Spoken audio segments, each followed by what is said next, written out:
से ज़रा घूम के निकले, चढ़ गए नेज़ों पर और यजीद ने दुनिया बना ली, आज तक लानत पड़ रही है। तो भाइयों, मैं सारी कौम को हाथ जोड़ के कहता हूँ, हम मिल के अब तौबा करें और हम एक ईमान, उसके बाद नमाज कोई ना छोड़े, नमाज की पाबंदी करें। हमारी कौम में नमाज बहुत कम है। हमारे KPK के इलाके में नमाजी हैं, लेकिन वहाँ सूद बहुत ज़्यादा है, लोग सूद पे देते हैं और बहुत जुल्म करते हैं। नमाजी हैं लेकिन सूद नहीं छोड़ते हैं, तो ये उनके लिए बहुत बड़ी तबाही बन जाएगी। 2 आदमियों पे ज़बरदस्त अजाब आने वाला है, 2 आदमियों पे। उम्मत मुस्लिमा में 2 किस्म के लोगों पर सबसे शदीद अजाब होगा।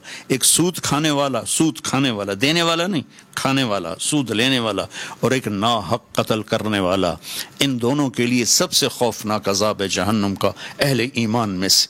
जानी शराबी के लिए वो अजाब नहीं है जो सूद खाने वाले और कत्ल करने वाले के लिए। तो नमाज पढ़ो, सारी कौम से कहता हूँ नमाज पढ़ो। अल्लाह ने रिस्क दिया है, ज़कात दो, कुरान पढ़ो, अल्लाह के वास्ते कुरान पढ़ो, अल्लाह के नबी की सीरत पढ़ो, इल्म हासिल करो कि मेरा रब मुझसे क्या चाहता है।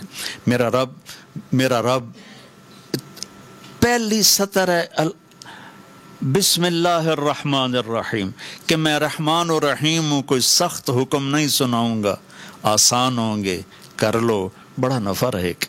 तो कुरान पढ़ो, नबी की ज़िंदगी पढ़ो, सहाबा की ज़िंदगी पढ़ो और कुरान को अपना विर्द बनाओ। तीसरा कलमा, दुरूद शरीफ, इस्तिग़फ़ार, चलते फिरते उठते बैठते अपना ये ज़िक्र बनाओ और अपने अखलाक को बुलंद करो। अपने आप सारे सियासी लोग बैठे हैं, लेकिन मैं नबी की बात करूँगा, अपनी ज़बान का बोल मीठा करो। सबसे कहता हूँ, जितने सुन रहे हैं, ज़बान का बोल मीठा करो। मेरे नबी को पसंद नहीं है शिद्दत के बोल। और एक ये बाद में कहूँगा